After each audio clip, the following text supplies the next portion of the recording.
Buenos días, tengan todos ustedes. Nos damos cita a fin de dar inicio al séptimo módulo del curso Taller de Capacitación en Derecho Laboral Burocrático 2017. Es un honor para mí presentar al maestro Errol Obed Ordóñez Camacho, quien en 2 sesiones impartirá el tema La audiencia, características y elementos legales, y de quien me permito dar lectura a su síntesis curricular. Es licenciado en Derecho por la Universidad Autónoma de Nuevo León, con examen profesional el día 22 de junio de 2012. Maestro en Derecho Procesal Constitucional por la Universidad Panamericana, Campus Ciudad de México, examen de grado el 20 de abril de 2012. Tesis: Órganos constitucionales autónomos, origen, naturaleza y problemas en el orden jurídico nacional. Cursos de actualización en el Instituto de la Judicatura Federal y Tribunal Federal de Justicia Fiscal y Administrativa, seminario en materia de teorías jurídicas contemporáneas y sus implicaciones en el marco del control difuso de constitucionalidad y convencionalidad, Centro de Estudios Superiores en materia de Derecho Fiscal y Administrativo del Tribunal Federal de Justicia Fiscal y Administrativa, 2013.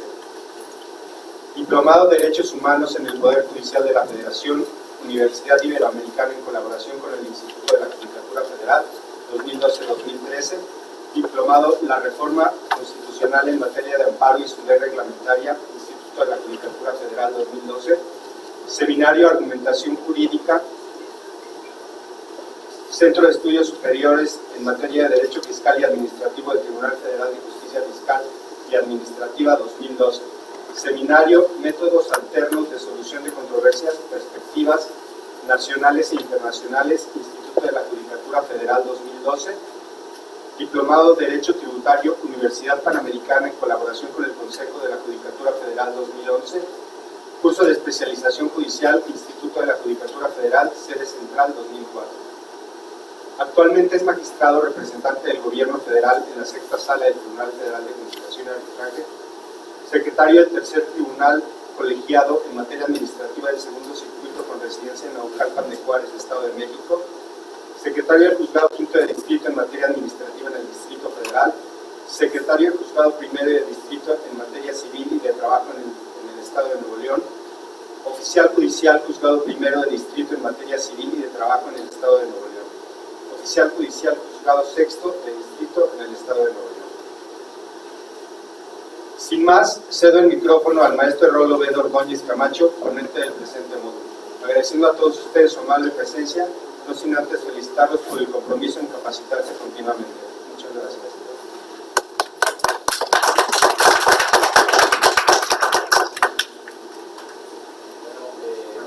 Muchas gracias a Javier por la presentación. Agradezco también al magistrado presidente por la invitación que nos hizo para el día de hoy estar con ustedes, y desde luego agradezco la presencia de todos ustedes, porque en realidad pues estar aquí a esta hora no es tan fácil, digamos, ¿verdad?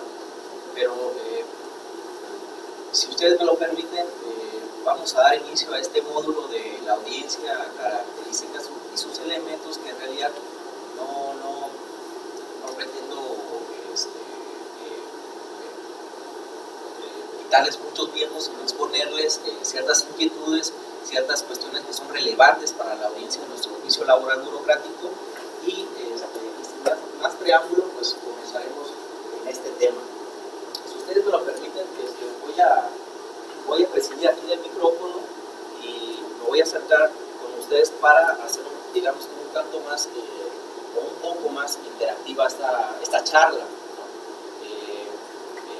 Como les comentaba,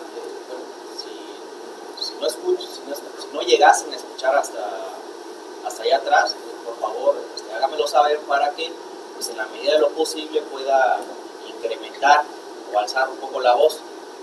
Sí, no hay problema, si escuchan todos. Muy bien.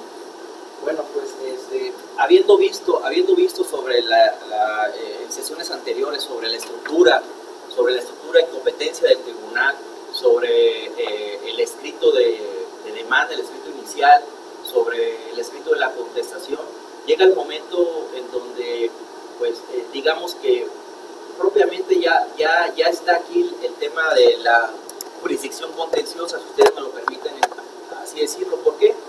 porque como ustedes sabrán,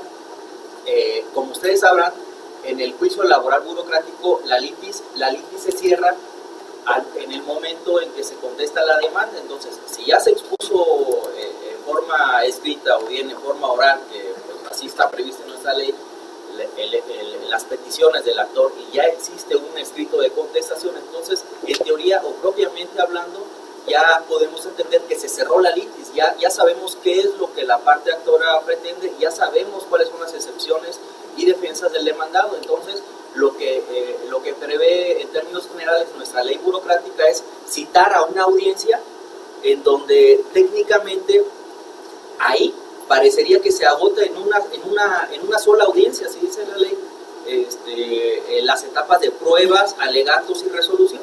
O sea, parecería tan sencillo, parecería tan fácil, ¿no? Pero en realidad todo lo que está en estos tres aspectos en realidad envuelve pues todo un tema que aquí eso es lo que nos convoca. Entonces, bueno, comenzaremos teniendo presentes de que en el artículo 127 de nuestra ley burocrática, la Ley Federal de los Trabajadores al Servicio del Estado, como les anticipé, dice que el proceso burocrático se reduce a la presentación de la demanda, ya sea por escrito o en forma verbal, por comparecencia. Es muy difícil, salvo que alguno de ustedes tenga alguna experiencia y que venga una parte actora a decir, vengo a demandar a tal dependencia, a tal organismo, y para lo cual lo voy aquí a expresar, y por favor quiero que me tome mi comparecencia y que me tome aquí el escrito de lo que voy a exponer. No sé si ustedes tengan alguna experiencia de esa naturaleza. Bueno, pues partiendo de lo común, ¿no? La regla general es que nos llegue un escrito turnado a la oficina de correspondencia, y que pues el día posterior nos lo hagan llegar a la sala en turno. El artículo 127 de nuestra ley burocrática también dice que en el punto 2 que a la contestación, o que la contestación propiamente hablando, se hará de la misma forma que el escrito inicial, lo que permite de que si el escrito inicial, si aquella demanda se permite realizarla en forma escrita o en forma oral, también lo puede hacer el titular demandado, pero es una cuestión que casi no se presenta en nuestra... Por favor, Pedro, esa es la audiencia que les comentaba, que en una sola audiencia se reducirán las pruebas, los alegatos y la resolución, ¿verdad? Esta audiencia, si ustedes me permiten así anticiparle, aquí se centra lo que en la dogmática constitucional, lo que la Corte ha definido que son las formalidades esenciales del procedimiento. ¿Por qué? Porque cualquier juicio contencioso, o incluso estas particularidades se han hecho extensivas a sedes administrativas, o sea, no nada más a sede contenciosa. En la etapa de pruebas, la etapa de alegatos y la etapa de resolución. A ver, por favor, Pedro. ¿Por qué les comento que aquí radica las formalidades esenciales del procedimiento, o bien del principio de proceso debido que establece el artículo 14 de la Constitución Federal en relación con el artículo 17 de nuestro pacto federal? También esta regla de las formalidades esenciales del procedimiento no solamente se prevé a nivel interno, sino también desde el punto de vista de los tratados internacionales, como por ejemplo lo que es la normatividad que nos vincula. Ya lo hemos visto con experiencias en las que el Estado mexicano ha sido condenado.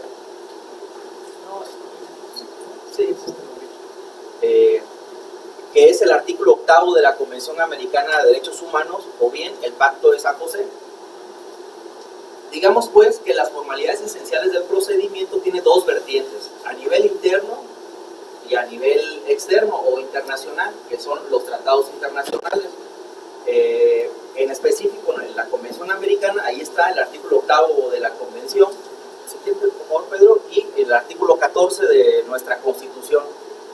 Por ahí, si tienen oportunidad de acudir a esos instrumentos normativos, yo quise nada más sintetizar en términos generales lo que el artículo 14 y el artículo 14 de la Constitución y el octavo de la Convención, en términos comparativos, refiere o establece sobre las formalidades esenciales del procedimiento.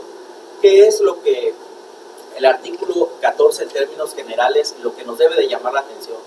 Lo que en la parte específica que dice: nadie podrá ser privado de la libertad o de sus propiedades, posesiones o derechos, sino mediante juicio seguido ante los tribunales previamente establecidos, en el que se cumplan las formalidades esenciales del procedimiento y conforme a las leyes expedidas con anterioridad al hecho. Esa es la parte fundamental. Ahí encierran las formalidades esenciales del procedimiento o de debido procedimiento. El artículo octavo de la Convención, nuevamente: toda persona tiene derecho a ser oída con las debidas garantías y dentro de un plazo razonable por un juez o tribunal competente, independiente e imparcial, establecido con anterioridad por la ley en la sustanciación de cualquier acusación penal formulada contra ella o para la determinación de sus derechos y obligaciones de orden civil, laboral, fiscal o de cualquier otro carácter. Una de los criterios jurisprudenciales o jurisprudencia propiamente dicha, ¿verdad?, que nos debe llamar mucho la atención y debemos estar atentos, o digamos que por ser el primer precedente ya formalmente obligatorio para los tribunales, se dio en el 95, fíjense, con la jurisprudencia 47/95. Esta jurisprudencia fue del Pleno de la Suprema Corte, en donde nos dice que esta cuestión, este tema de las formalidades esenciales del procedimiento se reducen a la posibilidad de ser notificado de la instancia, del procedimiento o del juicio que se guste o como se le denomine, ¿no? Esto es, debe existir un emplazamiento. La primera notificación es esa, es fundamental, la pieza angular que le dicen, ¿no? 2, la posibilidad de ofrecer y desahogar pruebas.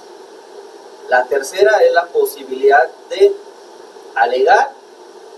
Y 4 es el dictado de una resolución que dirima las cuestiones debatidas. Asimismo, en esta jurisprudencia añadió la Corte que de no existir alguno de ellos, de alguna de esas etapas, ya de suyo implica un juicio inconstitucional, ya de entrada.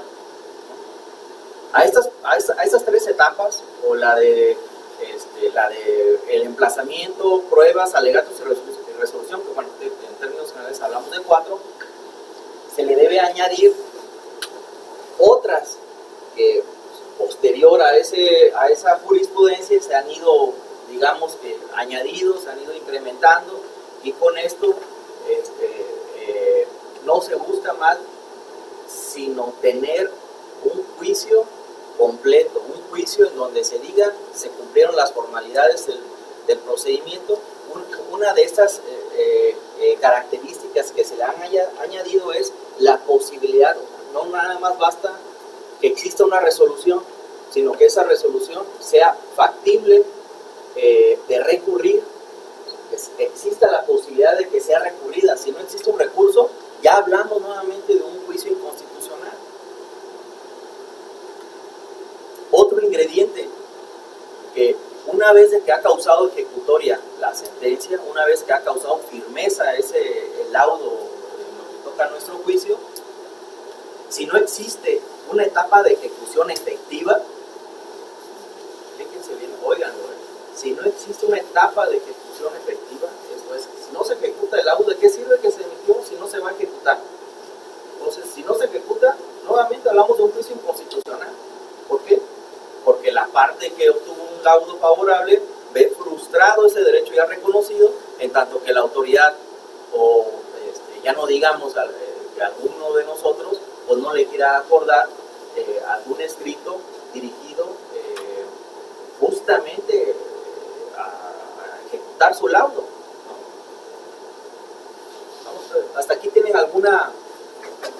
¿Alguna pregunta, compañeros? ¿No? Sí somos aquí todos abogados, ¿verdad? ¿Sí o no? Digo, para...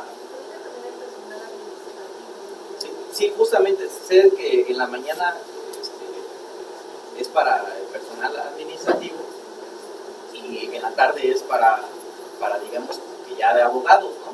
Pero parecería que sí fue un requisito que se contara con el licenciatura. Digo, si no, no pasa nada, ¿no? O sea, lo que aquí es hacer nada más ciertas reflexiones generales, ¿no? Pero les repito, ¿aquí hay alguna duda? No. Muy bien. Vamos ahora al tema sobre los principios que hacen efectivos un debido proceso conforme a instrumentos internacionales. Sí, compañero. Con un magistrado referente a lo que hablaba ahorita, Sí. Sabemos que en el tribunal hay un gran número de laudos sin poder cumplimentar. Estamos hablando de juicios del 99 para acá. Sí. Hablando de esta situación, ¿hay algún tipo de idea del tribunal de cómo va a ser, pues que ya se acabe ese rezago? Sí, claro. Bueno, mira, en realidad cuando hablamos sobre el tema de las formalidades esenciales del procedimiento y sus etapas, cómo se comprende el debido proceso, todo proceso, para que no sea inconstitucional, según ha dicho la Corte, debe comprender pues, estas 4 etapas que ya hablamos, a lo que se ha añadido lo de la posibilidad de recurrir y la etapa ejecutiva o de ejecución, pues. Si no contiene esa etapa, oye, pues ¿cómo?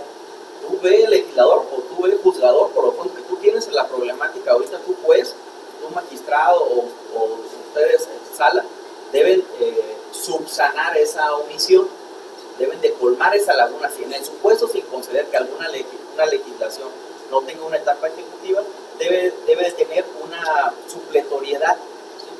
Entonces, aquí lo que nuestra ley burocrática pues, dice en términos generales, me parece que es el artículo 150 en relación con el 148, 151, ¿verdad?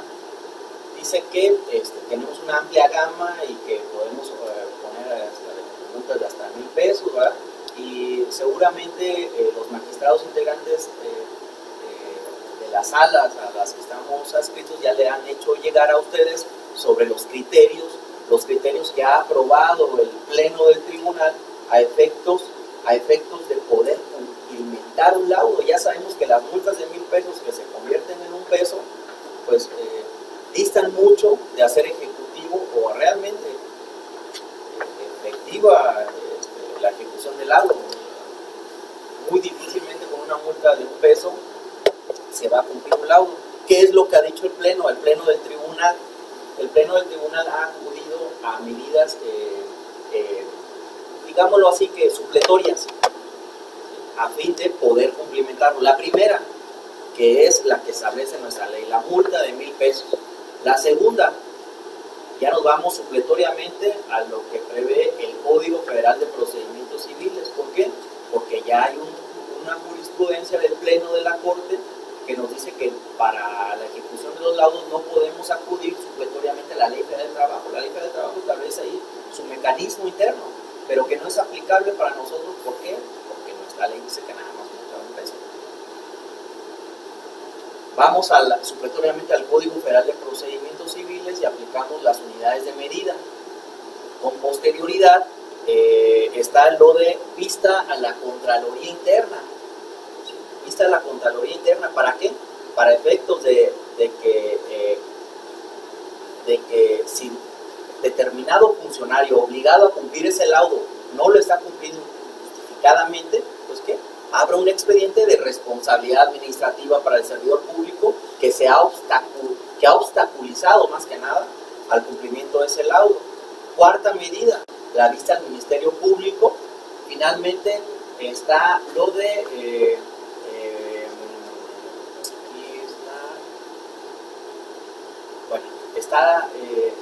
respecto a las autoridades del gobierno de la Ciudad de México, ya se aprobó la posibilidad de que nos dirijamos a la Asamblea Legislativa para que inicie los trámites o el procedimiento de destitución del cargo. Desde luego que esa medida no la vamos a emitir nosotros. ¿Por qué? Porque nuevamente volvemos, esto es una especie de círculo vicioso, ¿no? Nuestra ley dice que es la multa de hasta 1,000 pesos, ¿no?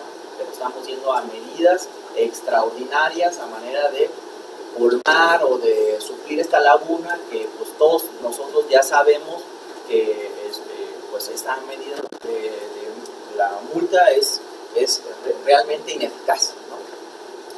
¿Qué es lo que ha pasado? Si me permite nada más abundar en el tema, compañero. Sí, ciertamente al impugnarse estas medidas de apremio y amparo, los jueces de distrito han determinado que pues nosotros no tenemos la facultad de acudir hasta allá a ordenamientos diversos a la Ley Federal del Trabajo, como ahora es el Código Federal de Procedimientos Civiles, tampoco el arresto. Entonces, en una medida de sopesar los bienes jurídicos que están en controversia, el laudo ya firme, porque por otro lado, si se fueron al amparo, el colegiado está diciendo, oye, ¿qué onda? ¿Cuándo van a cumplir? Y si no, se van con el juez de distrito, oye, pues omisión para cumplir el laudo, oye, no has dictado las medidas. Bueno, pues por un lado me estás diciendo de que no han dictado las medidas, pero por otro lado, cuando las dicto también se van al amparo. Regresando, para sopesar estos dos bienes jurídicos, los derechos que el titular demandado puede argumentar en amparo, de que se le están afectando, como es una indebida fundamentación y motivación, una indebida sujetoriedad, frente a la ejecución del laudo, que ya es propiamente la verdad legal, es una norma particularizada, optamos por lo primero, aunque se vayan al amparo. Eso es al menos lo que en la comisión de criterios se ha aprobado y se da, digamos, mayor peso a un laudo ya firme, para hacerlo eficaz, ¿no? Para darle cumplimiento, porque si no, que lo vamos a enmarcar ese laudo, pues no se trata de eso. Toda resolución tiene que ser ejecutada y si no, pues de nada sirve. ¿Sí? ¿Alguna pregunta más sobre ese tema? ¿No? Bueno, entonces les hablaba, vamos a regresar sobre los principios que hacen efectivo un debido proceso conforme a los instrumentos internacionales. ¿Qué es lo que ha dicho la Corte Interamericana de Derechos Humanos? Como sabrán, la Corte Interamericana es un organismo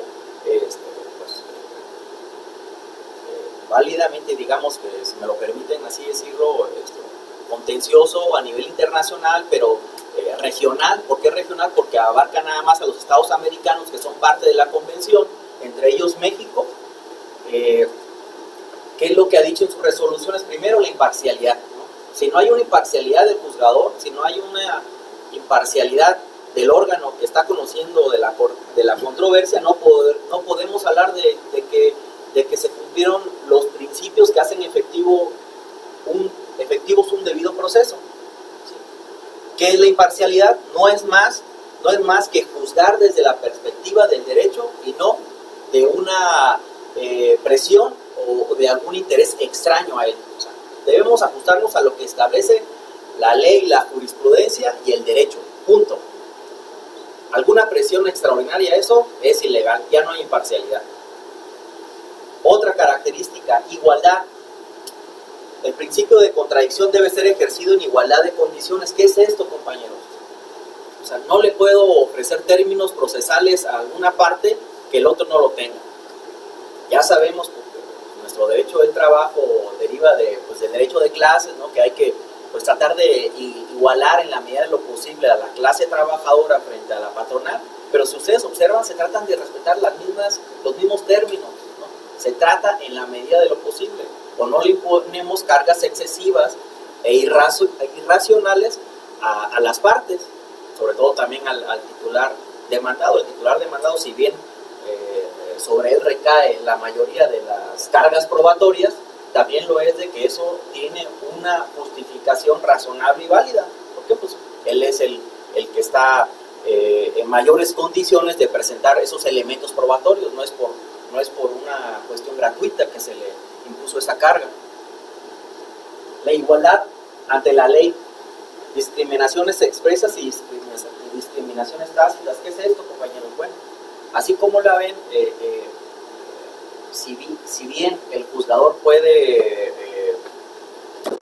sin pensar, violar el principio de igualdad, también el legislador, al crear la ley propiamente, puede incurrir en violación a los principios de igualdad, entre ellos justamente en sus vertientes de discriminaciones expresas y discriminaciones tácitas. ¿Cuándo qué? Cuando establece regímenes o regímenes para ciertos sectores y sin mencionar a otros sectores injustificadamente. Oye, implícitamente me excluyo de este beneficio porque solo mencionó a determinado sector, implícitamente me excluyó y no justificó por qué yo no accedo a este beneficio. ¿Sí? Eso es una discriminación tácita. Una discriminación expresa, por lo contrario, sería cuando el propio legislador se encarga de crear regímenes distintos y dice esto, para este régimen hay estos derechos, para este otro no lo hay, y ya, así sin exponer alguna justificación razonable y válida. En parámetros generales, esa sería la igualdad ante la ley, ¿no? Derecho a no ser juzgado en ausencia. Justamente volvemos a las formalidades esenciales del procedimiento: probar, alegar, dictar una resolución que sea recurrible, ¿verdad? Que tenga la posibilidad de ser ejecutada, ¿no? Y si yo no intervengo ahí, si yo no intervine en la audiencia de pruebas ya alegatos o lo hice, digamos, porque falté, pero injustificadamente, y aún así la llevaron a cabo, aún así desahogaron pruebas y aún así no me aceptaron las mías, pues ya estamos hablando de un juicio que no cumplió las formalidades esenciales del procedimiento. Derecho a un juicio público. Sí, cierto, el artículo 685 de la Ley Federal del Trabajo, que es aplicable para nosotros, hablando procesalmente, habla de que el juicio laboral, en términos generales, el apartado A es público. ¿Por qué? Porque es opuesto a lo secreto, ¿no? Las audiencias, ustedes las han visto, son públicas, ahí se para quien sea, ¿no? Quien puede escuchar, pero ojo, nada más puede intervenir las partes legitimadas. Derecho al juez natural. Esto no es otra cosa que quien debe resolver la problemática, quien debe resolver la controversia es el juez competente, no cualquier juez. Vamos a demandar a una dependencia, a un órgano con prestaciones laborales, no lo va a conocer el juez militar, ¿no? Un juez penal, un juez civil, o ya no vayamos a esos extremos. Si nuestro régimen es el apartado B, pues no vamos a ir al apartado A. ¿Por qué? Porque no estamos cumpliendo con este mandato a nivel internacional, que es que la problemática tiene que ser resuelta por el juez natural, ¿sí? La competencia es sinónimo a nivel internacional de juez natural. Derecho a ser juzgado sin dilaciones. Fíjense, no acordar una promoción, no celebrar la audiencia, andarla difiriendo, no admitir una demanda, no proveer sobre la contestación. Ya estamos violando de entrada algún principio, alguna característica que al final repercute en las formalidades esenciales del procedimiento. Fundamentación y motivación, todas nuestras actuaciones, compañeros, todas. Aún así sea el procedimiento más sencillo, ¿cuál les gustaría? ¿De devolución de aportaciones? ¿De pensionista o de cobiste? ¿O de moreliste? ¿O de designación de beneficiarios? A lo mejor que probablemente dicen no hay controversia, pero no, también se puede presentar sede contenciosa ahí, no nada más es voluntaria. Pero si no acordamos en los términos, y sobre todo con la fundamentación y motivación, probablemente si es que esa actuación de nosotros repercutió o trascendió al resultado del fallo, va a ser motivo para que en un amparo digan, oye, mira, esta prueba no la desahogaste, o ¿por qué la admitiste? Era inconducente, estaba fuera de la litis, no le otorgaste este derecho, no le proveíste esta promoción, esta solicitud. Se puede presentar infinidad de cuestiones que por eso hay que poner mucha atención respecto de lo que nos partes y sobre todo la forma en cómo vamos a acordar, fundada y motivadamente. Esto es, vamos a responderle sobre su solicitud y si hay fundamento o jurisprudencia al respecto, vamos a decírselo por qué. No es no porque no, o sí porque sí. ¿Sí? Sobre la interpretación restrictiva, las disposiciones legales que limiten el ejercicio de un derecho o que establezcan sanciones procesales o exclusiones probatorias, ¿cómo deben ser interpretadas? Restrictivamente. Ya vimos, por ejemplo, hay muchos temas que la Corte se ha pronunciado. Por ejemplo, una confesional que exhiben el escrito, el pliego de posiciones, ¿no? Si yo no acudo a la confesional, ya por eso me la van a desechar, o me la van a tener por desierto. Si ya está el pliego, entonces la ley no prevé que por no comparecer me van a desechar o me van a tener por desierta la prueba confesional. Otra, hablando, no sé si alguno de ustedes ha tenido algún acercamiento a lo que prevé las causas de improcedencia en amparo. Las causas de improcedencia en amparo son obstáculos jurídicos que impiden al juzgador entrar al fondo del asunto. Esto es, impiden obtener un fallo, una sentencia, pero de fondo, en donde se decida si realmente se afectó el derecho violado. Pero si aplicamos las causas de improcedencia en forma extensiva o le damos un alcance mayor a lo que previó el legislador, así de suyo, ya estamos violando este principio, el de interpretación restrictiva para las normas o disposiciones que establecen limitaciones al ejercicio de los derechos. Estos son los casos, no sé si por ahí los alcanzan a ver, pero si me lo permiten les voy a hacer llegar esas láminas por conducto de sus secretarios generales auxiliares y también por conducto del coordinador de asesores, para que si ustedes tienen a bien puedan acercarse y pedirlas, porque está muy difícil de que en este momento pues tomen nota sobre cada uno de los casos contenciosos, por ejemplo, que derivaron esos principios que les acabo de comentar. Por favor, Pedro. Ahora bien, sobre el derecho procesal del trabajo, vamos a lo que establece el artículo 685 de la Ley Federal del Trabajo. ¿Por qué? Porque el artículo 11 de nuestra ley burocrática permite la supletoriedad, en principio, de la Ley Federal del Trabajo. O sea, esa es la primera norma a la que hay que acudir cuando nuestra ley no prevea la figura que queremos implementar en nuestro juicio. ¿Como cuáles? Vamos a hacer un margen aquí nada más, ¿no? Para darnos una idea de qué es lo que estamos hablando. ¿Cómo qué figura se les puede presentar en mente que no prevea la ley burocrática y sin embargo es necesaria, exige su aplicación en nuestro procedimiento? Dígame una, a ver, ¿quién se anima?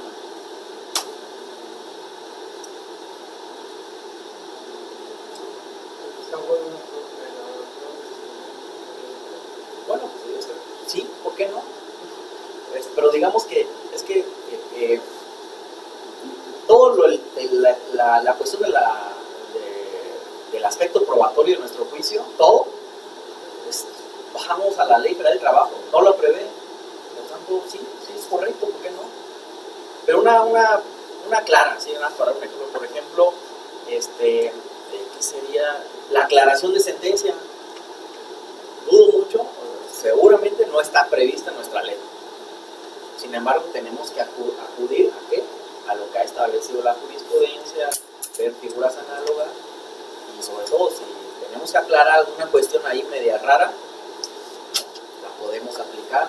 Sobre la ampliación de demanda, por ejemplo, nuestra ley no lo prevé, tenemos que acudir supletoriamente. Pero pues bueno, regresamos al artículo 685 que da los márgenes o los principios generales del derecho procesal del trabajo. A ver, ¿alguien me puede ayudar por ahí con la lectura del 685? Por favor, compañero.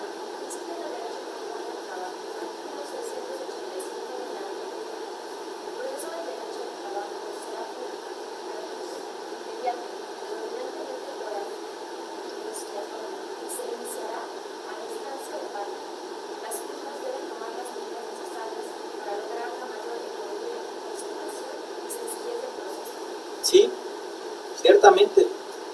El proceso del derecho del trabajo, inclusive el burocrático, es público, gratuito, inmediato, predominantemente oral y conciliatorio, y se iniciará a instancia de parte. A ver, sobre el juicio público, ya sabemos, ¿no? Aquí las audiencias son públicas, puede estar ahí escuchando cualquier parte, pero no todos pueden intervenir, ¿verdad? No estamos en un secreto, desahogando diligencias, desahogando audiencias. No, el juicio es público, gratuito. No le vamos a cobrar absolutamente nada, ni por las notificaciones. ¿Por qué? Porque al margen de violar este principio del derecho procesal del trabajo previsto en el artículo 685, también violaríamos o contravendríamos el artículo 17 de la Constitución, que ya de entrada dice que la justicia es gratuita. ¿Sí? Para eso hay un presupuesto, para eso hay órganos especializados que el Estado les paga y nos paga por realizar esa función, de manera tal que no podemos cobrar alguna actuación a las partes. Incluso sobre los peritos, o sea, si el trabajador, por ejemplo, esa es una medida para compensar las desigualdades procesales que se pudiesen presentar. Si el trabajador no puede pagar los honorarios de un perito que dispone la Ley Federal del Trabajo, pues que se lo debemos de proporcionar. Por eso es de que tenemos aquí nuestra unidad que se encarga de apoyarnos a nuestras salas para nombrarle un perito al trabajador que nos manifiesta que no puede pagarlo. ¿Qué es la inmediatez? A ver, compañeros, ¿qué se les ocurre sobre lo inmediato, el juicio inmediato? Alguien que tenga una idea, una participación por un punto en la calificación, a ver. ¿Sí? Nadie se anima.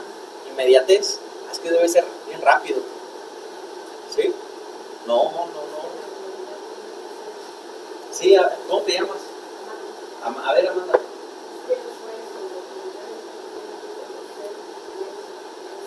Sí, claro.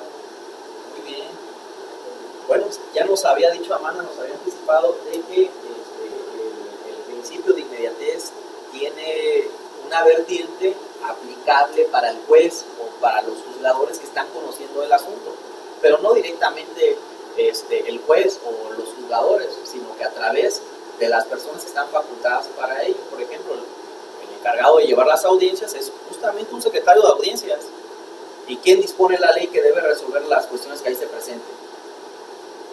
El secretario de audiencias viene y dice que aquí es ya el secretario general auxiliar. Pero en la medida de lo posible, deben estar, no en la medida, deben estar ellos. ¿Por qué? Porque si no están ellos, pues entonces ya no vamos a estar cumpliendo con el principio de ¿qué? De inmediatez.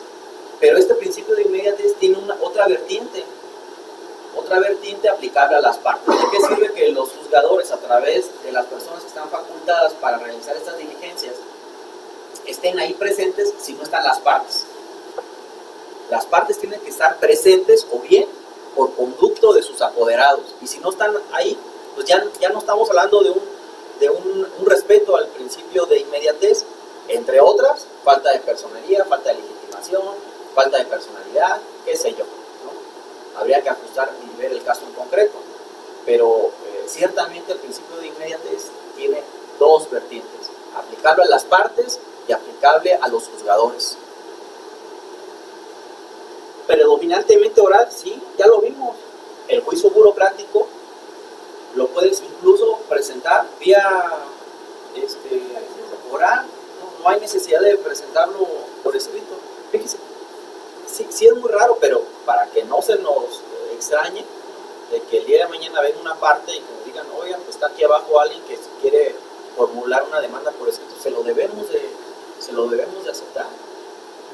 Ahí tendría que llevarse la comparecencia. Pues seguramente, digo, por igualdad de razón o por identidad de razón más que nada, sería aquí el secretario de audiencias o bien acompañado del secretario general auxiliar, o si no está ahí el secretario de audiencias, pues el secretario de acuerdo, ¿no? Pero si está nada más ahí el secretario general auxiliar, seguramente por las reglas de turno es saber a quién le tocaba la siguiente demanda, pues debe ser, digamos, a la sexta, ¿no? Pues a ver, Jonathan, ¿cómo vamos a levantar esta comparecencia ese señor que quiere presentar su demanda por escrito, ¿no? Pues hay que tomársela. Oye, no está el secretario de acuerdo, pues estás tú, y tú está ahí otra persona que te ayude, sí, pues vamos a levantarla, ¿no? Pues a ver en qué te puedo ayudar. ¿Verdad, magistrado? Así es, compañeros, ¿no? Es una figura que está prevista, digo, no se ha presentado, pero el día de mañana se puede presentar. Fíjense, aquí abriendo un paréntesis, yo estaba en juzgados de distrito y para hacerles una vez nada más me llegó una persona que quería presentar una demanda de amparo por escrito y era de los del alcoholímetro. Una demanda por escrito, sí. Digo, oral, y ahora qué hago, ¿no? Pues yo era el secretario, estaba encargado ahí justamente el turno en esa ocasión, pues, tuve que levantar su comparecencia y sus manifestaciones. No quiero demandar con fundamento tal y tal a esta autoridad que tiene detenida a un familiar, a un amigo, a tal persona. Sí, ya bastó eso para iniciar el proceso de amparo, pedir el informe justificado y seguir todas las etapas correspondientes a fin de cumplir con las formalidades esenciales. Y se iniciará a instancia de parte, ¿sí? Si no está la voluntad, si no está la voluntad de la parte actora, no podemos iniciar oficiosamente un juicio. Eso sí me parece que lo comprendemos perfectamente. ¿Tienes que comentar algo? Muy bien. Una parte importante, las juntas deben tomar las medidas necesarias para lograr la mayor economía, concentración y sencillez. Esos tres aspectos, economía, sencillez y concentración, no es otra cosa, compañeros, no es otra cosa que evitar dilaciones innecesarias, imponer requisitos formales que no sean necesarios. Por ejemplo, vamos a diferir la audiencia por una cuestión que pues, es innecesaria. ¿Para qué? Si en una sola audiencia, por ejemplo, podemos agotar todas las pruebas que ofrecieron las partes, ¿por qué no? La agotamos.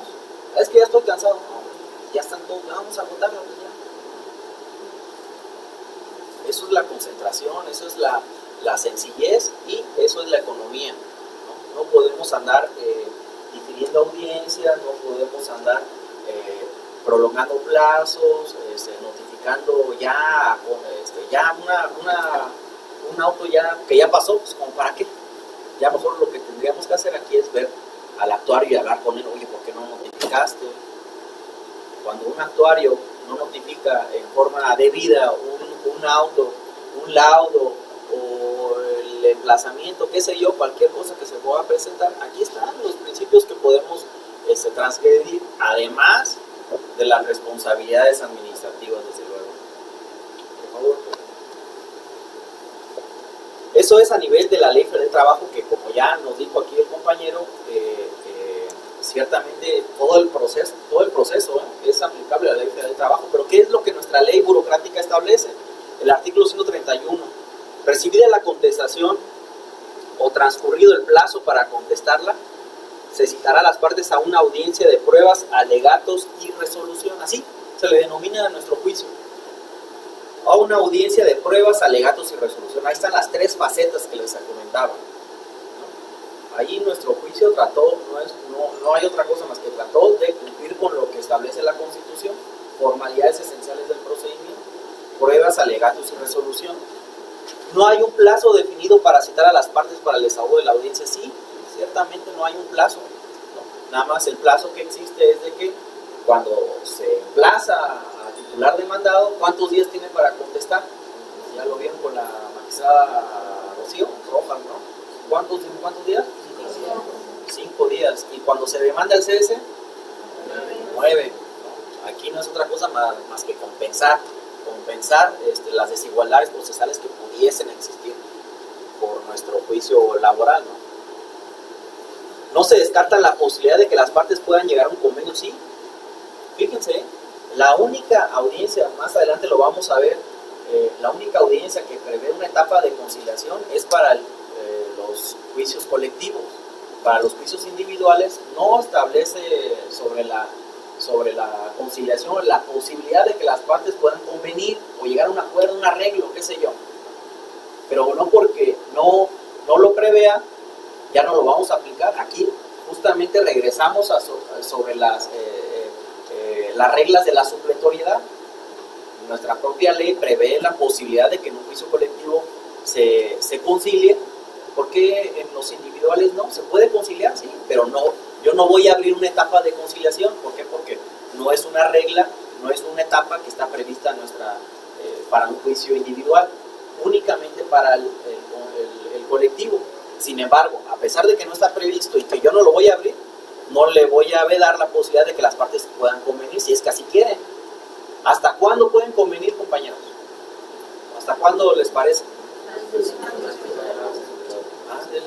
Hasta antes de dictar laudo, nada más. Ya cerrada la instrucción y ya dictado el laudo, no, hoy quiero convenir, no, ya. A eso me lo había dicho antes. Vamos, Pedro. Aquí está la audiencia sobre el cese de los trabajadores, que a diferencia de las otras, pues, esta audiencia ya se le denomina por nuestra ley pruebas, alegatos y laudo. La otra era pruebas, alegatos y resolución, que para efectos prácticos es lo mismo, ¿no? A lo mejor aquí quiero suponer de que el legislador, no, pues ya dije arriba laudo, arriba dije resolución, ahora le pongo laudo para que no se escuche repetitivo, ¿no? Pero en realidad es lo mismo. Aquí, como ya ustedes saben, seguramente les explicó la magistrada Rocío Rojas, pues a la demanda que acompañar el acta administrativa, ¿no? Que si no se acompaña el acta administrativa, no, pues ya difícilmente va a obtener un laudo, ¿no? Y esto lo prevé el artículo 46 bis de nuestra ley. Ahí mismo se solicita el desahogo de las demás pruebas que sea posible rendir durante la audiencia,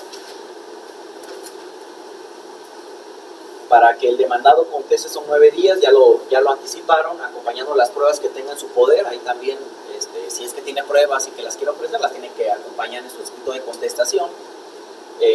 Y si no las tiene, pero sabe dónde están y manifiesta que pues, para él es imposible, pues debe manifestarlo. ¿Para qué? Para que el juzgador o la sala respectiva pueda requerir esas pruebas, ¿no? Reunida las pruebas, se cita una audiencia que se celebrará dentro de los 15 días siguientes a la contestación. Sobre los conflictos colectivos, eso es lo que les comentaba, compañeros. Aquí está la etapa de conciliación, fíjense, 24 horas siguientes a recibida el presidente del tribunal citará a las partes dentro de las 24 horas siguientes a una audiencia de conciliación. En el juicio anterior, tanto el cese de los trabajadores como los conflictos individuales, no está la etapa de conciliación. Aquí sí interviene el secretario general auxiliar para procurar avenir a las partes, y de lo contrario, si no se llega a un convenio, si no se llega a un arreglo o un acuerdo, ¿no? Más que nada, pues ya se manda el expediente ya para el arbitraje. Sobre la informalidad destacada en el juicio laboral burocrático, ya habíamos hablado en el artículo 685 que el juicio es sencillo, el juicio laboral es más inmediato, es predominantemente oral, es expedito, ¿no? Y esas ideas las traslada el legislador para nuestro juicio burocrático. Entonces, en el artículo 126, a ver, ¿quién me podría ayudar ahí con su lectura? A ver, nuevamente, compañero.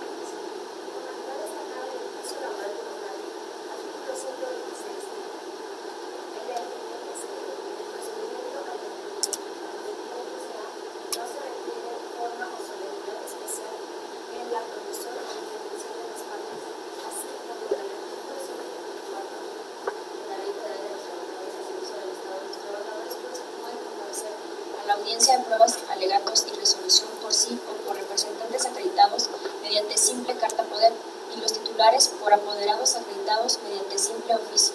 Sí, cierto, ya habíamos anticipado acerca de que pues aquí es informal el juicio, no hay necesidad que nos citen fundamentos para admitir pruebas, no hay necesidad de, salvo los plazos, ¿verdad? Que sí, ya eso se tiene que cumplir. No hay un requisito o un formulario para para que nos hagan una petición. Ya habíamos hablado incluso que se puede presentar aquí la parte actora y que se le tiene que levantar la comparecencia para demandar, ¿verdad? Pero lo que nos importa, si es que se presenta un escrito en donde propiamente contiene una demanda, ¿qué es lo que tenemos que ver? Si es que está nombrando apoderados. Sobre los apoderados del trabajador, dice nuestra ley que pueden ser nombrados mediante simple carta poder y los titulares por apoderados acreditados mediante simple oficio. Esa es la forma. No obstante ello, la Ley Federal del Trabajo, ya nos comentaba aquí el compañero, que es supletoria a nuestra ley, establece la posibilidad de que la parte actora se aparte de estas reglas de tal forma que en el propio escrito señale ahí nada más. Y quiero señalar como representante o como apoderado fulanito de tal. Esto es, la parte actora no necesita una carta poder simple, ¿no? Firmada con testigos. Pero si lo hace, nada más lo que debemos de hacer es verificar que la carta poder contenga la rúbrica y los nombres de los testigos. Así lo ha establecido la segunda sala en la jurisprudencia 19/98.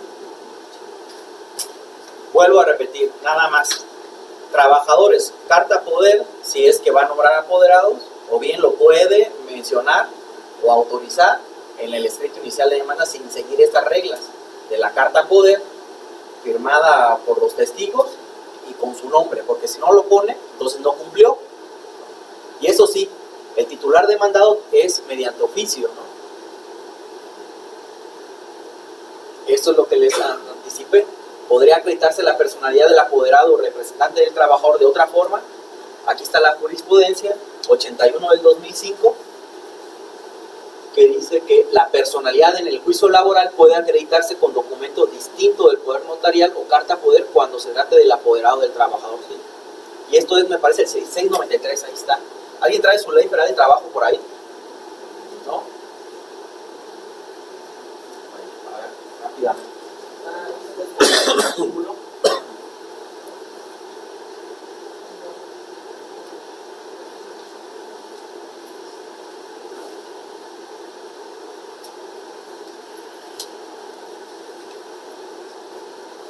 Aquí está. Artículo 693. Las juntas podrán tener por acreditada la personalidad de los representantes de los trabajadores o sindicatos, federaciones y confederaciones sin sujetarse a las reglas del artículo anterior que establece sobre la carta poder. Siempre que de los documentos exhibidos lleguen al convencimiento de que efectivamente se representa a la parte interesada. Si está la manifestación, la voluntad del actor de que tal persona lo represente y señalarlo como apoderado, yo no veo alguna cuestión que me impida autorizarla. Vamos, Pedro. ¿Quién se hace cargo de las audiencias en nuestro juicio, compañeros? ¿Y esto qué artículo lo prevé? 128. Son los secretarios de audiencias y quienes deben resolver las cuestiones son los CGAs o los secretarios generales auxiliares. Sobre la impugnación de estas determinaciones que en todo caso el secretario general auxiliar pueda tomar en una audiencia, ya vimos de que el secretario de audiencias es quien la lleva, pero si se presenta alguna cuestión que se tenga que resolver, quien toma la decisión es el secretario general auxiliar. Fíjense, aquí me quisiera anticipar a lo que ha establecido la segunda sala en la jurisprudencia 40/97. Todos sabemos, o casi todos, que para efectos del juicio de amparo, un secretario del juzgado, un secretario del tribunal, un secretario de alguna junta, no es autoridad. Esto es, un secretario no es autoridad para efectos del juicio de amparo. ¿Por qué? Porque se entiende que quien toma la decisión no es él propiamente. Quien toma la decisión, en el caso de nuestro juicio laboral, ¿quién sería? El magistrado presidente o bien el pleno de la sala, ¿no? Y si es el pleno del tribunal, pues el pleno de los magistrados.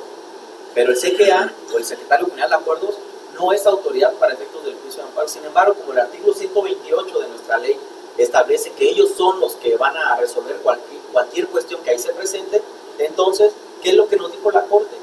No atiendas a la persona que está resolviendo, no atiendas, olvídate de eso. Nada más atiende a la naturaleza de la decisión que se tomó.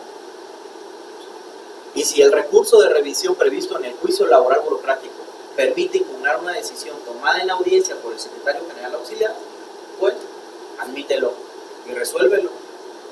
Es como una especie de excepción. Por regla general, los secretarios de donde gusten y manden no son autoridad, pero aquí, como tomó la decisión, no atiendas a la persona que lo tomó, sino a la naturaleza de la decisión que adoptó y sobre todo la forma en que puede trascender a la afectación de derechos, que procesales o adjetivos o sustantivos, que por regla general son adjetivos, que todo está relacionado a pruebas. ¿Sí o no? Vamos, pues, esa es la jurisprudencia que les comenté, la 40/97.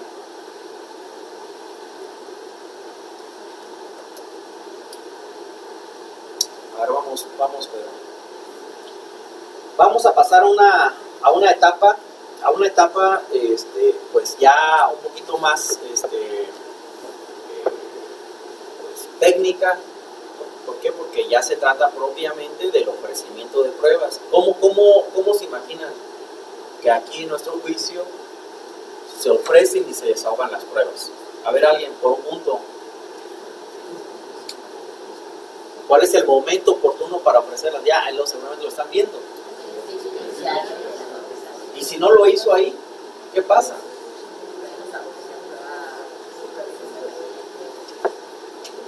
Así es, salvo que se trate, bueno, el artículo,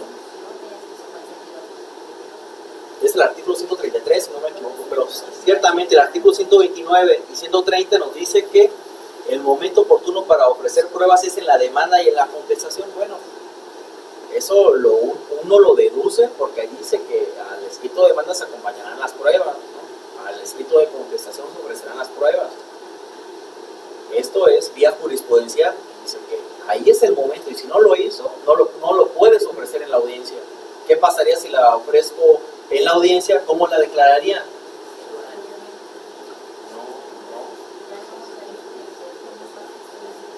Ya precluyó tu derecho para ofrecerlo, ¿no? Por eso es de que el artículo 133, me parece, ¿alguien trae la ley burocrática? Si no trae la ley para el trabajo, la ley burocrática, pues.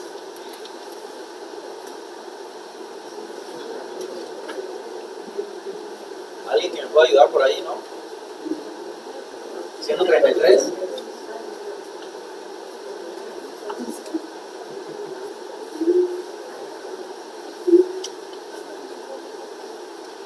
Bueno, ahí voy.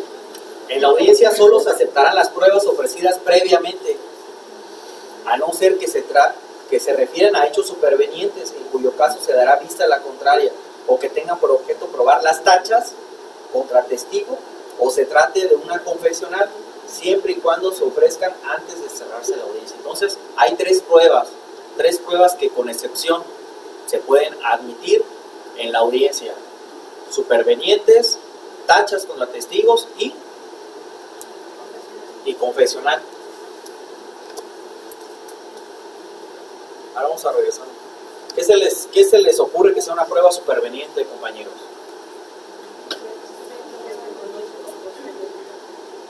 Sí. Digamos que, bueno, a ver, vamos a andar ya para dar un poquito de velocidad, si no ya traemos ahí el tiempo contra el reloj. Eduardo Payares señala que pruebas supervenientes son aquellas que nacen después de la litis contestación. Ya dijimos, ¿cuándo se cierra la litis? Al momento de contestar. Yo no tenía conocimiento de esta prueba, mira, te lo aseguro y te lo compruebo, ¿no? Esta prueba salió o nació con posterioridad que se cerró la litis, o bien, si es que existía con anterioridad, yo no tenía conocimiento y por eso te lo estoy trayendo aquí a la audiencia. En esas condiciones se tendrían que admitir. Y por tacha se entiende las condiciones personales de los testigos que puedan dañar la parcialidad en sus declaraciones. Pues es que yo voy a tachar este testigo, ¿por qué? Porque es amigo cercano enemigo manifiesto, tiene relaciones, es su esposa, es su esposo, vayamos a saber qué cosa, ¿no?, se pueden presentar, pero son condiciones que pueden afectar justamente la parcialidad de las manifestaciones, y esta cuestión, el momento para controvertir en la audiencia es ahí, ¿no? Al momento de ofrecer las pruebas, ya cuando le dan la intervención, la primera manifestación, ahí es. Vamos, pero solo por mencionar unas jurisprudencias, aquí está la del pleno de circuito, trabajadores al servicio del Estado, oportunidad para ofrecer pruebas, esto es en la demanda y en la contestación. Por regla general no procede prevenir a requerir o bien requerir a las partes para que perfeccionen sus pruebas. Ya vimos, compañeros, que las pruebas se tienen que ofrecer con todos sus elementos, así lo establece la Ley Federal del Trabajo, el artículo 780, me parece, sí, 780. Y por eso en la jurisprudencia 72 del 2014, la segunda sala estableció que las pruebas en el procedimiento laboral no procede prevenir al oferente para que subsanen las irregularidades. ¿Y qué es lo que se contraviene si es que estamos previniendo para perfeccionar pruebas? El principio de celeridad, compañeros. El principio de inmediatez, también, ¿no?, hablando en forma generalizada, pero no inmediatez técnicamente hablando, economía procesal, y sencillez y celeridad.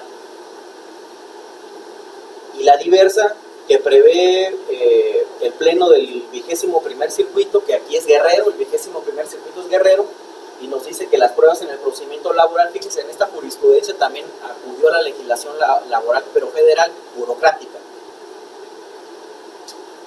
En el procedimiento laboral previsto en la Ley de Trabajo de los Servidores Públicos del Estado de Guerrero, no deben admitirse en la audiencia prevista en su artículo 118, las pruebas, desde luego, si no fueron ofrecidas por las partes en su demanda o contestación. Fíjense, en forma acorde han sido los plenos de circuito y la Suprema Corte al establecer cuáles los momentos y las etapas para ofrecer pruebas. Vamos, pues. Aquí están las jurisprudencias.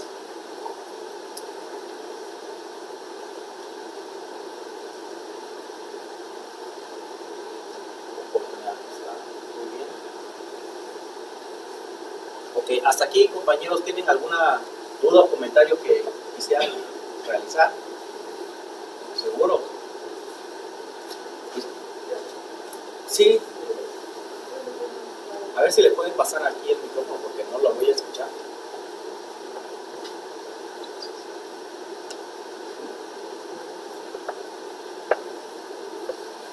Buenos días, magistrado. Sí, buenos días. ¿Qué pasa con las pruebas en contrario y las pruebas para mejor proveer?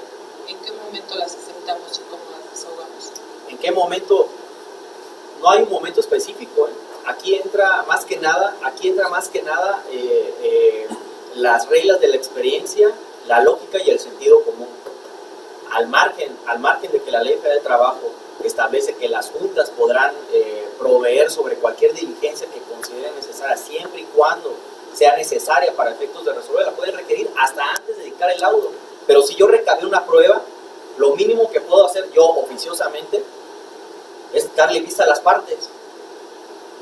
Incluso en una confesional, me ha tocado ver muchas audiencias que nada más se limitan, fíjese, o bien una testimonial a preguntar lo que establece el pliego, o bien el cuestionario de preguntas. Cuando el propio secretario general auxiliar, el propio secretario de acuerdos, puede cuestionar a la parte lo que quiera. No nada más se va a cerrar ahí la litis, o se va a cerrar la prueba con lo que las partes hubiesen ofrecido. Cualquier cuestión que note ahí el secretario de acuerdos, cualquier cuestión que note el secretario general auxiliar, si es que está ahí presente, desde luego, la puede hacer valer y preguntar o bien cuestionar a la parte que está desahogando la confesional.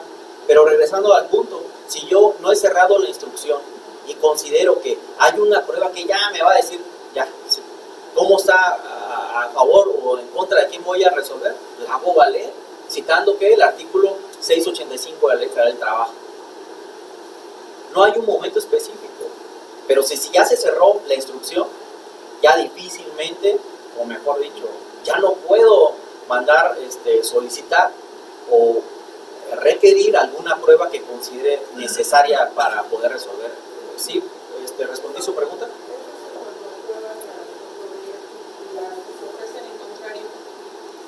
Las que se ofrecen en contrario, ¿usted se refiere a la parte demandada, digamos? ¿Hasta cuándo se pueden ofrecer? No, ya el momento. Mire, la cuestión es de ¿cuál es la consecuencia de no comparecer a una audiencia ya señalada? Digamos, si ya contestó la demanda, el titular demandado, ¿qué dice la ley? Ahora sí, voy a citarlos a una audiencia. ¿Y cómo se denomina esa audiencia? De pruebas, alegatos y resolución, o bien pruebas, alegatos y laudo. ¿Para qué? Comparezcan las partes por conducto de sus apoderados, si es que así lo quieren, o bien personalmente. Y ¿qué es lo que van a hacer aquí en esa audiencia? Por la experiencia que nos dice, vienen a ratificar el escrito inicial de demanda, el otro viene a ratificar el escrito de contestación, y en el escrito de contestación por regla general vienen sus pruebas, ¿no? Entonces, si no compareció la parte demandada, ¿cuál es la consecuencia de no comparecer? Perdió su derecho para... Exacto.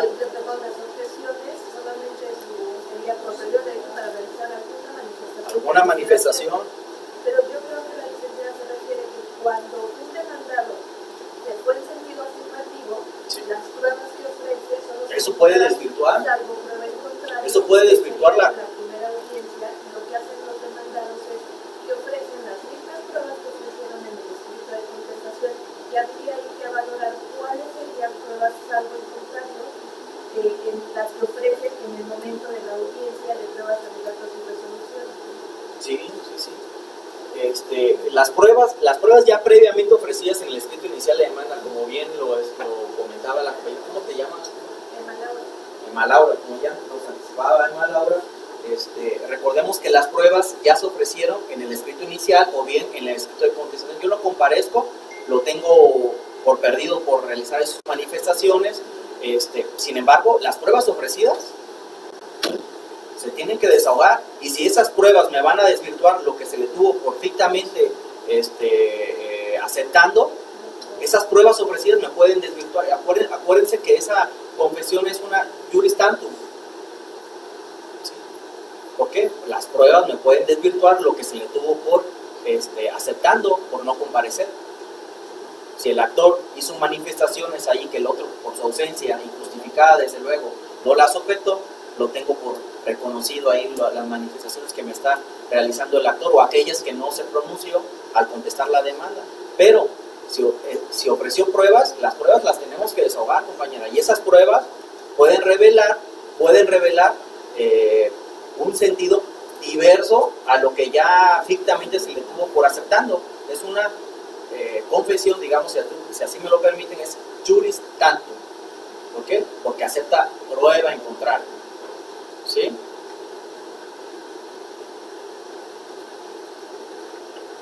¿Vamos bien? Sí. Bueno, vamos a los tipos de prueba, porque por ahí creo que ya se nos están acabando los minutos. Nada más un paréntesis.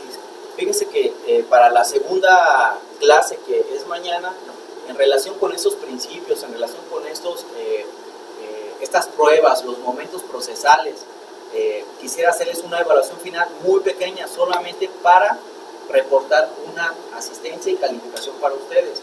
No es con el propósito, no es con el objeto de reprobarlos, no.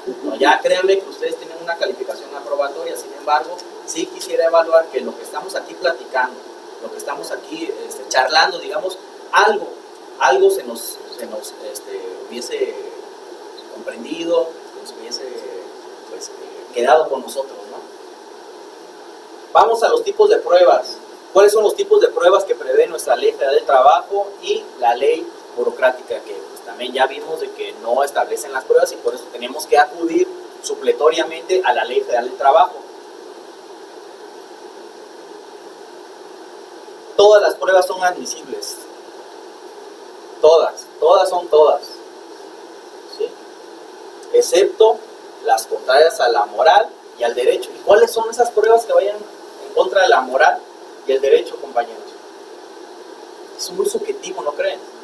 Es muy subjetivo. Cada quien va a entrar aquí a exponer justamente la fundamentación y motivación, o bien las reglas de la experiencia, la lógica y el sentido común, cuando una regla podría ir en contra de la moral y el derecho. Pero nada más por anticiparles, respecto del derecho, la Corte se ha pronunciado que una prueba contraviene el derecho cuando sea inconducente, cuando sea innecesaria. No es, ¿cómo voy a probar, por ejemplo, que una persona o este menor es hijo de otra persona en un juicio, ¿no? Hay que ver cuál es el documento idóneo, cuáles son las pruebas idóneas. Si es que si está reconocida ya la personalidad, digo, la paternidad, si no, pues previamente debe estar un juicio, ¿no?, especial para ello, ¿no? Pero aquí en nuestro juicio, ¿cómo voy a acreditar, digamos, que la nulidad de una notificación? Hay que buscar si una prueba es idónea. Si no es idónea, es innecesaria, es inconducente, ya iría en contra del derecho. Pero bueno, en términos generales, tipos de pruebas que se pueden ofrecer y desahogar, por consiguiente, nuestro juicio laboral burocrático: confesionales, documentales, testimoniales, pericial, inspección, presuncional. Fíjense, sobre la presuncional, propiamente no es una prueba. Una presuncional son los razonamientos que expone el juzgador ante la serie concatenada de elementos y que le llevan a un fin conocido o para otro desconocido, ¿no? Algo conocido, que se tiene certeza sobre algo, se tiene piso o de dónde partir para decir, no, pues es lógico que es esto, es el razonamiento. Pero bueno, como ya nuestra ley lo acepta como un tipo de prueba, siendo que son razonamientos, entonces vamos a tenerla como tal, ¿sí? Presunciones: instrumental de actuaciones, fotografías, cintas, grabaciones de audio y video, medios electrónicos, ópticos y en general los medios aportados por la ciencia. ¿Qué se les ocurre que podría ser la naturaleza de estos elementos probatorios? Al final, videos, grabaciones, cintas, fotografías, ¿qué son para ustedes? Ustedes ahí, a ver que les llegue el asunto para resolver. Son documentales. No son otra cosa más que documentales, compañeros. O sea, no es que sea una prueba diferente al catálogo que ya mencionamos. Esto entra dentro del punto 2, que son las documentales. Deben estar relacionadas con los hechos controvertidos, ¿sí? O con la litis, porque si no hay litis, pues ¿para qué ofrezco un medio de prueba para probar algo que no está controvertido, ¿no? Punto 2, en relación con el 779 de la Ley Federal del Trabajo y 132 de la Ley Burocrática, deben estar relacionadas con la litis planteada, de manera que se podrán desechar aquellas que resulten inútiles, intrascendentes o inconducentes. Y el artículo 780, lo que les comentaba, deben ser acompañadas las pruebas con todos los elementos para su desahogo. Por ejemplo, si voy a ofrecer una testimonial, ¿no?, salvo que vaya a comparecer, ¿no?, porque ya vimos que el juicio es ¿qué? Oral, ¿no? Voy a acompañar los elementos, ¿no? A ver, vamos, Pedro, rápidamente. ¿Cuándo son inútiles, intrascendentes o inconducentes? ¿Alguno de ustedes nos podría anticipar? ¿O vamos ya directo porque los tiempos? La inconducencia de la prueba debe estar en función de su naturaleza y no respecto de su contenido, ya que el resultado sería de motivo de valoración. ¿Sí?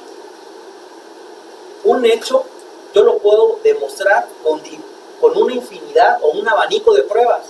Y si yo ofrezco la confesional, la testimonial, la pericial, la documental, la que gusten y manden, yo no puedo decir, no, es que este hecho en sí, tú lo puedes probar mejor con una inspección. Por consiguiente, te desecho la pericial, la testimonial, la documental. No. Cada parte elige la forma en cómo puede o cómo va a probar los hechos, ¿no? Y por consiguiente yo no le puedo vedar ese derecho a la parte interesada. Por consiguiente, las pruebas son inconducentes, son intrascendentes o inútiles en función de su naturaleza. Los ejemplos: ¿cómo podemos acreditar la calidad de profesionista a una persona?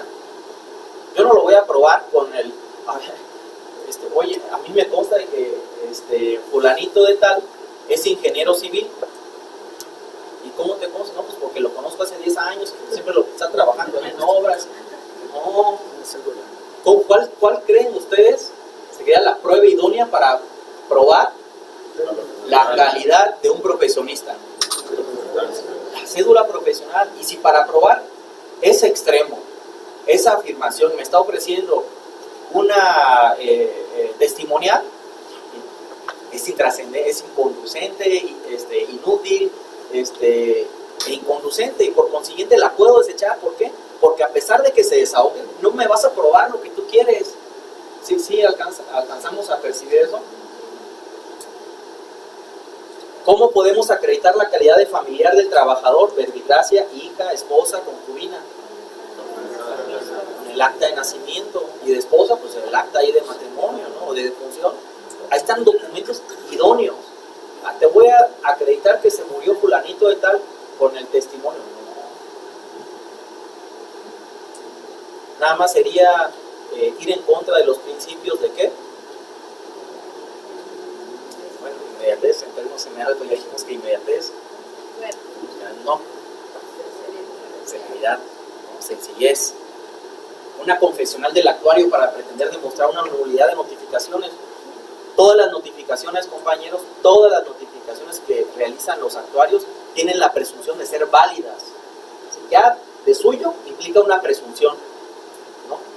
Ahora, si yo afirmo de que esa notificación es incorrecta, es ilegal y por consiguiente es nula, ¿cómo la voy a probar? Con una confesional del actuario. Oye, ven para que cita al actuario para que te diga si es cierto lo que dijo.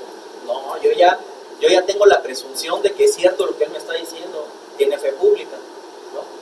Por consiguiente, tú debes de buscar otros medios probatorios para demostrar que el actuario, uno, no se constituyó en ese domicilio que dice. Otra, ahí tú no vives en ese domicilio que se constituyó, ¿no? Qué sé yo, se pueden presentar muchas irregularidades en una notificación. Vamos, Pedro, por favor. ¿Cuándo son ajenas a la litis? Fíjense, quédense con esa idea, ¿Cuándo las pruebas son inconducentes, intrascendentes o inútiles, ¿no? Dependiendo o en función de su naturaleza. ¿Cuándo están ajenas a la litis? No es otra cosa que el principio de idoneidad de la prueba relacionado con la pertinencia o eficacia. Aquí está lo que ya les había anticipado. No debe confundirse con la libertad probatoria de las partes. Solo deben desecharse las pruebas respecto de las que no exista duda razonable de que nada tiene que ver con la controversia, y se debe actuar con amplitud de criterio más que con rigidez. Se debe actuar más con amplitud de criterio más que con rigidez. ¿Por qué? Porque aquí podemos violar derechos. Violar derechos justamente la etapa probatoria. Yo quería probar determinado extremo con diversas pruebas documentales, citas, grabaciones, una pericial.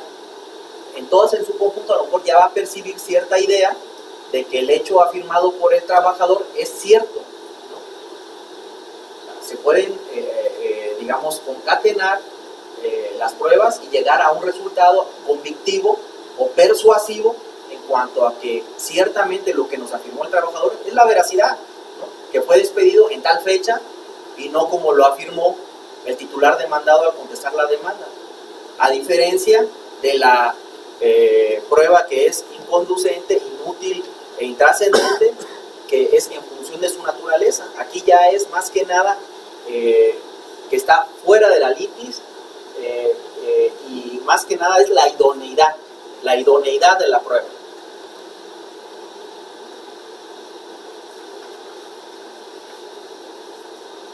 Aquí está lo que nos comentaba la compañera, ¿no? La pregunta que nos realizó: ¿cuáles son las consecuencias de no comparecer en la audiencia, desde luego, porque acuérdense que estamos tratando el tema de la audiencia. Aquí se pueden tomar muchas cosas, las pruebas, si es que se pueden desahogar todas, vamos a desahogarlas.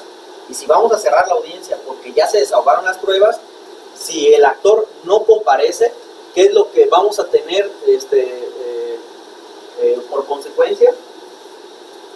El artículo 879 de la Ley Federal del Trabajo dice que es tener por reproducida su demanda. En cambio, el demandado o el titular demandado, pues, se tendrá por contestada la demanda en sentido afirmativo, salvo prueba en contrario. Y ahí volvemos al tema nuevamente. Oye, no acudí a la audiencia, pero ofrecí pruebas, mira, ahí está. Eso no te impedía admitirlas. Por consiguiente, con base en las pruebas que yo ofrecí, puedo demostrar aquellas cuestiones que me tuviste por contestando la demanda en sentido afirmativo. Aquellas cuestiones a lo mejor que yo no me pronuncié, ¿no? Son las pruebas que desvirtúan aquella afirmación ficta. Juicio de verosimilitud y razonabilidad en cuanto a los elementos o presupuestos de la acción, sí, no por el hecho de que diga el actor que trabajó 20 horas a la semana de horas extras, lo vamos a condenar.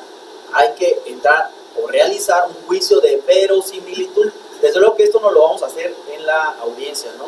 Solamente es que ahí justamente el órgano jurisdiccional, por conducto de las personas encargadas de ello, son los que pueden percibir justamente esos temas, y esos temas van a quedar asentados para que, llegado el momento de dictar un laudo, el proyectista, ya cuando esté realizando el proyecto, pueda realizar a plenitud el juicio de verosimilitud, que no es otra cosa de que ver si lo manifestado por el actor es cierto.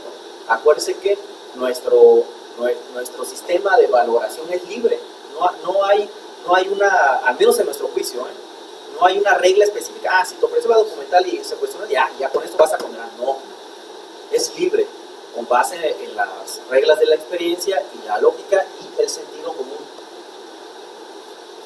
Finalmente, compañeros, ya creo que ya me estoy excediendo respecto de la hora, por consiguiente ya sería lo último, el tema que tocamos es respecto de los alegatos. Los alegatos, la parte final de la audiencia, en donde si las partes quieren realizar manifestaciones, las pueden hacer en forma escrita o en forma oral, ¿sí? De manera tal que si las hace en forma escrita, pues ahí deben estar asentadas, o bien nada más se dice que por escrito en separado está acompañando los alegatos, y con eso se cerraría la etapa respectiva. Mañana vamos a continuar, vamos a hacer mañana, que es el día de continuación de este tema, vamos a tratar de hacer énfasis en cuanto a las pruebas, ciertos elementos de prueba para su desahogo, y si nos da tiempecito, es un examen de 10-15 minutos, así que no se me vayan a poner nerviosos, por favor. Es sobre justamente esto que estamos platicando, no le vamos a preguntar sobre otras cosas que no hayamos visto. Entonces, con esto, si me lo permiten, cerramos el día de hoy y los veo el día de mañana.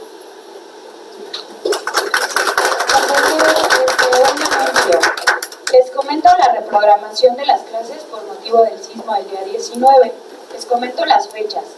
El día de mañana, jueves 6 de octubre, continúa el magistrado Errol. El día 9 y 10, la magistrada Rosario. 11 y 16, los magistrados Maldonado y de nueva cuenta el magistrado Errol. Día 17 y 18, magistrado José Luis Soto y magistrado Salvador Yanguren. Y el día 19 y 23, el magistrado Víctor Hugo. A partir de esas fechas van a continuar como estaba previsto en el calendario. Que tengan bonito día.